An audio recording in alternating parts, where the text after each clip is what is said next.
चेहरा है या चांद खिला है, जुल्फ घनेरी शाम है क्या, सागर जैसी आंखों वाली, ये तो बता तेरा नाम है क्या। चेहरा है या चांद खिला है, जुल्फ घनेरी शाम है क्या, सागर जैसी आंखों वाली, ये तो बता तेरा नाम है क्या। जी अस्सलाम वालेकुम दोस्तों, मैं आप लोगों का अपना माजिद अराइन। दोस्तों, हमारे चैनल के हवाले से आप मुख्तलिफ लोगों से, मुख्तलिफ दोस्तों से मुलाकात करते रहते हैं, मुख्तलिफ लोकेशंस की सैर करते रहते हैं। तो आज हमारे साथ जिन दोस्त की मुलाकात है, बहुत ही प्यारे और बहुत ही सीनियर आर्टिस्ट जिन्होंने फिल्म, टीवी, स्टेज, तकरीबन शोबिस के हर शोबे में काम किया है। तो आए आपकी मुलाकात करवाते हैं जनाब मोहतरम मजहर खालिक साहब। अस्सलाम वालेकुम। वालेकुम अस्सलाम। जनाब मोहतरम मजहर खालिक साहब, कैसे हैं आप? ठीक हैं? मैं बिल्कुल ठीक हूँ, खैरियत। आप सुनाएं। जी अल्लाह का करम है। बड़े अरसे से जी हम मजहर साहब के पीछे थे कि मजहर साहब खुदा का वास्ता टाइम दीजिएगा हमें। तो मजहर साहब जो है ना, वो कहीं ना कहीं बिजी मसरूफ़ नज़र आते थे। कोई मजबूरियां भी हो सकती हैं इनकी मसरूफियत के अलावा। तो आज बड़े अरसे के बाद इनसे हमारी मुलाकात हुई, इन्होंने टाइम दिया, तो हम इनसे गुफ्तगू का आगाज़ करते हैं। इनसे पूछते हैं कि इन्होंने अपनी ज़िंदगी शोबिस में कब शामिल की और कब इनका जो था पहला कोई काम स्टार्ट हुआ। शोबिस के हवाले से बताएं कि आपने सबसे पहले आगाज़ कब किया शोबिस में, कब सोचा गया मुझे भी काम करना चाहिए? एक्चुअली मेरी सब बात यह है कि मैं जब बचपन से ना, मैं अपने वालिद साहब के साथ जाता था ये थिएटर देखने के लिए, जाना आना, क्योंकि असल में वो जो ना सेंसर बोर्ड के वो टीम में थे, सेंसर बोर्ड की टीम में थे वो। उनके साथ देखते करते मुझे आहिस्ता आहिस्ता शौक जागा, तो मैं काम करने के लिए तैयार होता रहा। और लेकिन एक हिचक थी, झिझकिचाहट थी, जो मतलब आप समझ सकते हैं कि बंदे को नर्वस होना, वो फीलिंग थी। आहिस्ता आहिस्ता देख के बड़े बड़े आर्टिस्ट, अल्हम्दुलिल्लाह मैंने लेजेंड के साथ, सबके साथ काम किया, जितने भी अपने सीनियर्स हैं सबके साथ काम किया। इवन के रंगीला साहब, अस्माइल तारा साहब और बबू बराड़ साहब, शौकी खान साहब, टोटल यानी कि जितने सुहेल अहमद साहब, जितने पाकिस्तान के लेजेंड्स जो हैं ना, जो स्टेज के हवाले से भी हैं, फिल्म टीवी के हवाले से, तकरीबन तमाम जो हमारे सीनियर आर्टिस्ट हैं उनके साथ इन्होंने काम किया। और ना सिर्फ किया बल्कि अभी तक कर रहे हैं ये। तो कुछ चंद हमारे सीनियर आर्टिस्ट अब इस दुनिया में नहीं है, अल्लाह ताला उनको अपने जवार रहमत में जगह अता फरमाए, लेकिन उनके साथ इन्होंने काम किया और इनकी बहुत खुशकिस्मती है कि उनकी ज़िंदगी में उनके साथ इन्होंने परफॉर्म किया। असल में थिएटर की बात मैं इसलिए शुरू कर रहा हूँ आपसे, क्योंकि मैंने जो ना स्टार्ट थिएटर से किया था। जी। मैंने प्यार हुआ इकरार हुआ मेरा पहला प्ले था। जी। मैडम नाइद खानम का वो डायरेक्टर थी इनकी। हाँ। तो उसके बाद फिर चलता रहा स्टेज की दुनिया में बहुत बड़ा नाम था जी मैडम नाहिद साहब हैं। हाँ, तो वहीं हम काम कर रहे थे। हमारे बड़े अच्छे दोस्त जवेद हाशमी साहब, अल्लाह उन्हें जन्नत में घर पे, वो मुझे पहली बार लेके गए। जवेद हाशमी साहब सामने से उनकी डेथ हो गई, तो वो मुझे लेके गए। अपना एक फिल्म थी आदमी गुंडे। अच्छा। वो मैंने स्टार्ट में वो फिल्म भी की। अदरीस खान साहब उसके डायरेक्टर थे। तो बाकी बस इतनी 96 की बात कर रहा हूँ।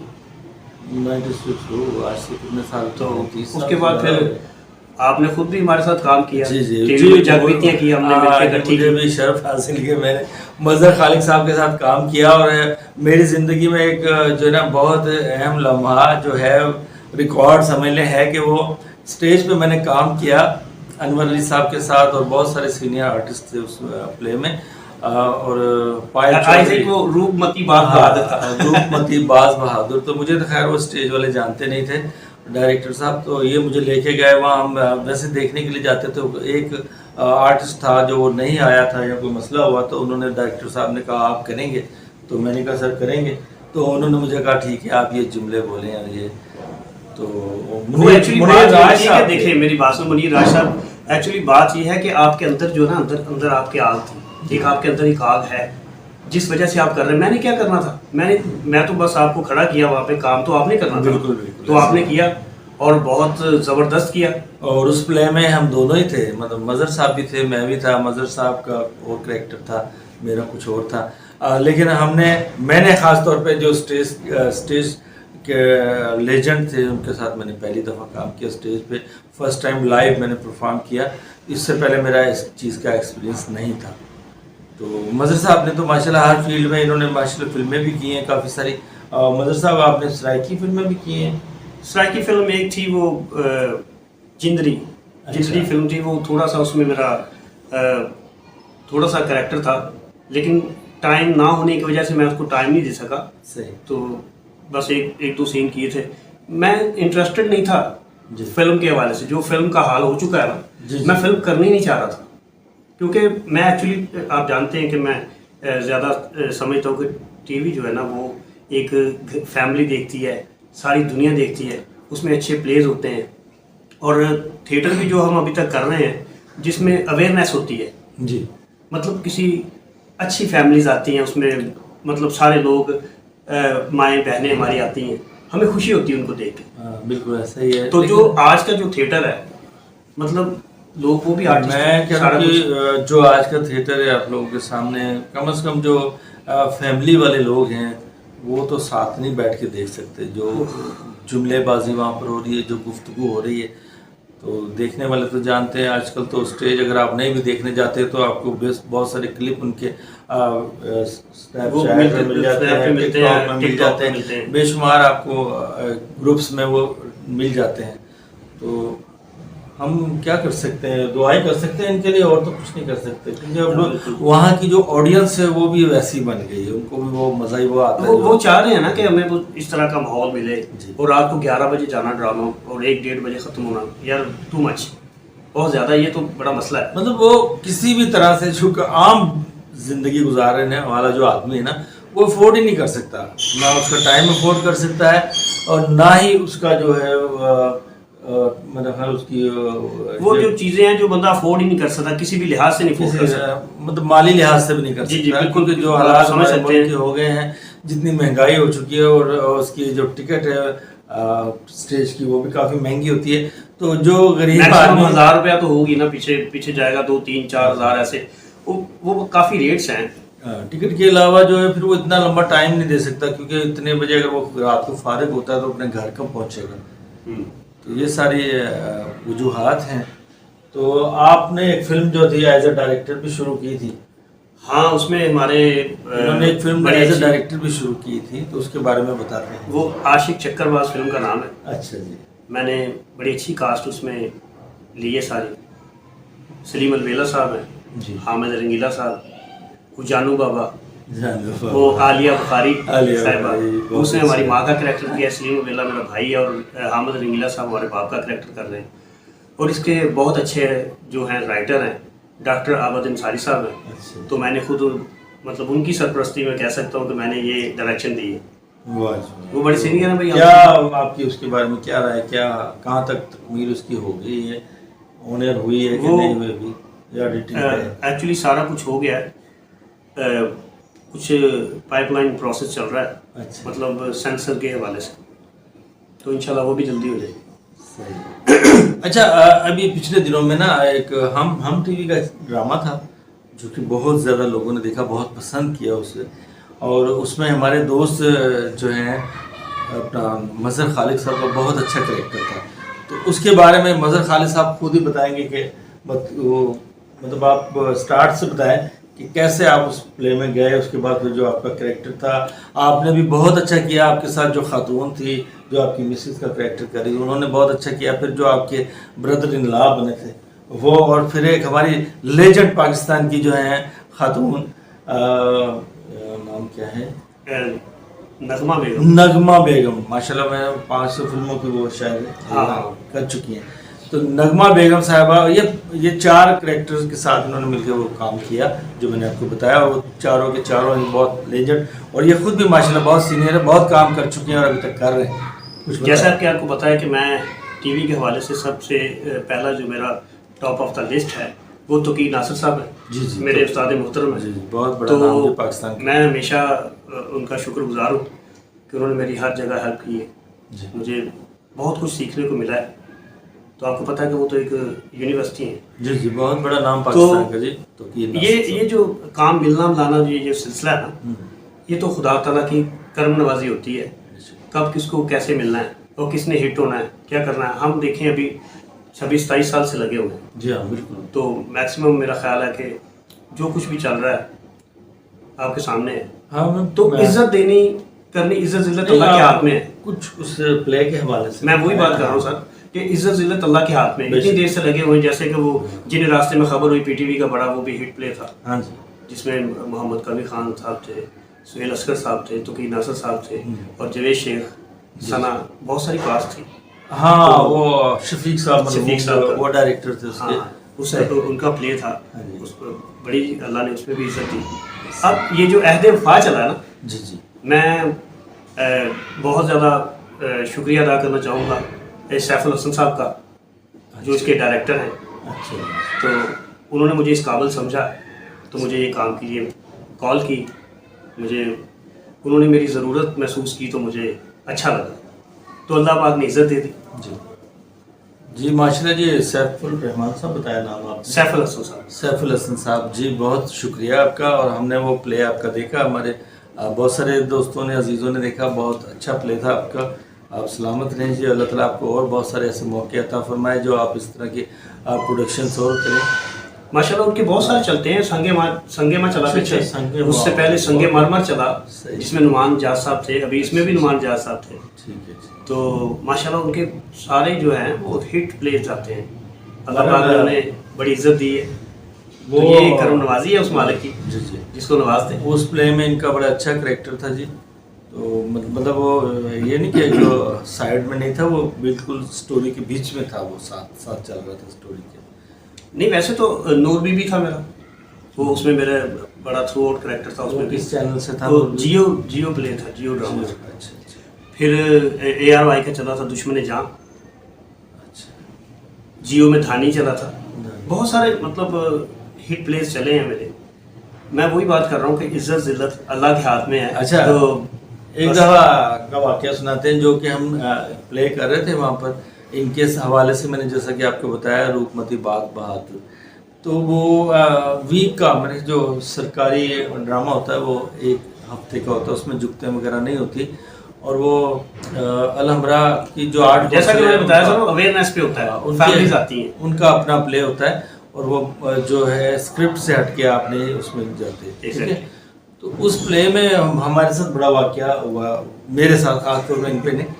वो उस एक तीसरा दिन था ड्रामे का और मैंने अपनी फैमिली को भी इनवाइट किया हुआ था। मेरे ऊपर जो पड़ोसी थे उनको भी मैंने इनवाइट किया हुआ, और भी दोस्त, काफ़ी सारे लोग मेरे अजीज़ आए हुए थे मुझ पर ना। और वो भी प्रेशर था कि यार पता नहीं उनको सीटें मिले नहीं मिले। तो हमारे टेलीविजन पे हम चूँकि PTV पे ज़्यादा काम किया, तो वहाँ पर ये होता था कि आप सीन में भूल गए हैं तो आपने लफ्ज़ निकालना सॉरी। तो मेरे अनवर अली साहब से जी मुकालमे थे, तो वो लाइव प्ले था, सीन चल रहा था और उसमें चूँकि लाइव में सॉरी का चक्कर नहीं होता, तो मैंने उनको अनवर अली साहब से कह दिया सॉरी। और शुक्र है कि वो सॉरी मेरा स्लो था, लेकिन इतना जोर से नहीं आपने कहा कि लोग सुन सके। हाँ, वहीं का वहीं सॉरी रह गया, वहीं का वहीं सॉरी रह गया। तो ये जो होता है लाइव जो होती है परफॉर्मेंस, उसमें ये बड़ा ध्यान रखना पड़ता है कि अगर आप भूल भी गए तो कुछ ना कुछ बोलते जाएं उससे मुतलका। ये तो बंदे का ये यूँ समझ लें कि उसको थोड़ा सा नॉलेज होना चाहिए, कॉन्फिडेंस लेवल उसका अच्छा होना चाहिए। अच्छा, सबसे कॉन्फिडेंस लेवल आता कैसे? अगर आपके पास नॉलेज है ना तो कॉन्फिडेंस आपका ठीक है। बिल्कुल बिल्कुल, तो आप डेफिनेटली कुछ कह सकेंगे, कर सकेंगे। अच्छा दोस्तों, आप लोगों को एक और मज़र साहब का जो इंट्रोडक्शन था वो मैं करवाना भूल गया। मज़र साहब जो है ना वो एनिमल्स के डॉक्टर भी हैं। ये खुद अपने बारे में बेहतर बताएंगे। इससे पहले कि मैं कोई गलत बात कर दूँ तो आप ये बताएं, एक तो अपनी तफसील बताएं, दूसरा जो है ना जो इस वक्त बीमारी चल रही थी वो आया है कि ख़त्म हो गई है, उसके बारे में बताएं। ये जो स्किन की बात कर रहे हैं, ये लंपी स्किन चल रही थी पहले जी। अब तो शुक्र अल्लाह का बहुत फ़र्क पड़ गया, सारा आराम आ गया है। ये कराची से शुरू हुई थी जी। लंपी स्किन इसका नाम है। ये वायरल डिजीज़ है। ये कैपीपॉक्स वायरस के नाम से ना ये वायरल डिजीज़ है, हर जगह फैल रही है। मक्खियों के मच्छर से काटने से। सिंध में ज्यादा थी। सिंध में ज्यादा थी, लेकिन वही कह रहा हूँ ना, वायरल डिजीज कितनी जल्दी से कितनी तेजी से ये पूरे पंजाब में आई और हर जगह फैलती फैलती चली गई। बहुत सारे फार्मर्स का बहुत नुकसान हुआ। जी जी। तो बस अल्लाह ताला उन्हें उनके लिए आसानियाँ पैदा करे। अच्छा ये बताएं कि ये जो लोग बहुत ज़्यादा डर गए थे बीफ से, बड़े गोश्त से, तो अब क्या पोजीशन है, लोगों को इस्तेमाल करना चाहिए कि नहीं? आप क्या जी, पहले तो बंद कर दिया गया था। जी। ये हमारी जो लाइफ स्टॉक महकमा जो इन्होंने बंद कर दिया था कि ये इसके स्किन के अंदर जो प्रॉब्लम आ रही थी ना, स्किन इन्फेक्शन की वजह से, वो सारी मीट में आ रही थी, ताकि जो जानवरों को लगे थे ना, एंटीबायोटिक्स वगैरह लगे हुए थे जी, वो ट्रांसफ़र हो गए थे उसकी बॉडी में। एक्चुअली ये होता है कि जब कोई एंटीबायोटिक लग जाए तो कम से कम उसको 15 दिन तक या 10 दिन तक मैक्सिमम उसका दूध भी नहीं पी सकते, तो गोश्त कैसे खा सकते हैं?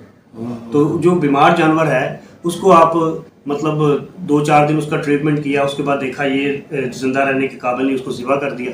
तो इसीलिए इसी वजह से पाबंदी लगी थी गोश्त में। अच्छा, वो हमारे जो दोस्त हैं जो भी दूध से कारोबार करते हैं या जिनका गोश्त का कारोबार है, वो इन बातों को कहाँ ख्याल रखते हैं? देखिए वो सारे एक्चुअली तो इंजेक्शन भी नहीं लगाना चाहिए। हाँ, जिससे वो चुवाई के टाइम इंजेक्शन लगाते हैं, वो भी नहीं होना चाहिए, क्योंकि पहले आपको पता है कि वो चारा शारा खिलाना देखना, वो अच्छे तरीके से खुद ब खुद एक रूटीन बनी हुई थी। गाय भैंस जो भी थी अपना उसका टाइम था, इस वक्त वो मिल जाएगी, दूध दे देगी। जी दोस्तों, एक और इनका इंट्रोडक्शन था वो रह गया। मज़हर साहब की आवाज़ भी बहुत अच्छी है और ये माशाल्लाह सॉन्ग भी बहुत अच्छे गा लेते हैं। मैंने इससे पहले एक दोस्त का खातून है उनका इंटरव्यू किया, तो मैंने कोई म्यूज़िक नहीं था उसमें, लेकिन उस खातून का शायद वो किसी और चैनल्स पे पहले इंटरव्यू सॉन्ग आ चुकी थी। मैंने जब वो लगाया तो वो मुझे कॉपीराइट का इशू आ गया। अब आपका पता नहीं क्या आपका कहीं चल चुका हुआ है या नहीं, तो लेकिन आप नहीं, मेरा वाइंड अप पे आपका करना चाह रहा हूँ, ताकि जो है ना, अगर आपका वो ना भी चले तो मैं मुझे काटने में आसानी हो, मैं वाइंड अप से उसको ख़त्म कर दूंगा। इनके बहुत सारे प्लेस हैं, बहुत सारे ड्रामे में सीन इनके इसलिए नहीं लगा रहा कि वो सीन लगाने से भी कॉपीराइट का इशू आ जाता है। इसलिए अब हम अपनी गुफ्तगू को इख्तिताम पर ले जाते हैं और मज़हर साहब का शुक्रिया अदा करते हैं कि हमारे पास तशरीफ़ लाए, अपना कीमती वक्त दिया हमें। इसके लिए इनके लिए बहुत सारा इनका शुक्रिया और बहुत सारी इनके लिए दुआएं कि अल्लाह ताला इनको बहुत सारी कामयाबियाँ अता फरमाए और बेशुमार इनको काम जो है ना वो शोबिस के हवाले से मिले। तो आप कुछ कहना चाहेंगे हमारे चैनल के हवाले से? और हाँ, मैं एक और दोस्तों को मैसेज देता हूँ, दोस्तों अगर हमारी ये वीडियो आप लोगों को पसंद आई हो तो हमारे चैनल को लाइक कीजिएगा, सब्सक्राइब कीजिएगा और हमारी वीडियो को शेयर कीजिएगा। जी, मजीद अराइन ऑफिशियल चैनल, इसको माजिद अराइन ऑफिशियल चैनल को लाइक कीजिएगा, सब्सक्राइब कीजिएगा और बेल के बटन को दबाना मत भूलिएगा। थैंक यू वेरी मच, बहुत शुक्रिया। तो अब हम इख्तिताम करते हैं और मज़हर साहब के सॉन्ग पे इख्तिताम करेंगे। चलेंगे मज़हर साहब। देखिए, मैं आपको पता है कि मैं तो मतलब एज एन एक्टर काम करता हूँ, कभी कभी कोई नहीं, शो किया हम। चेहरा है या चांद खिला है, जुल्फ घनेरी शाम है क्या, सागर जैसी आंखों वाली, ये तो बता तेरा नाम है क्या। चेहरा है या चांद खिला है, जुल्फ घनेरी शाम है क्या, सागर जैसी आंखों वाली, ये तो बता तेरा नाम है क्या। थैंक यू जी, बहुत शुक्रिया। अपना बहुत सारा ख्याल रखिएगा। अस्सलाम वालेकुम, अल्लाह हाफिज़। चैनल को सब्सक्राइब कीजिए और बेल आइकन को ऑल नोटिफिकेशन पे ऑन कर दीजिए ताकि हमारी आने वाली वीडियो सबसे पहले आप तक पहुंच सके।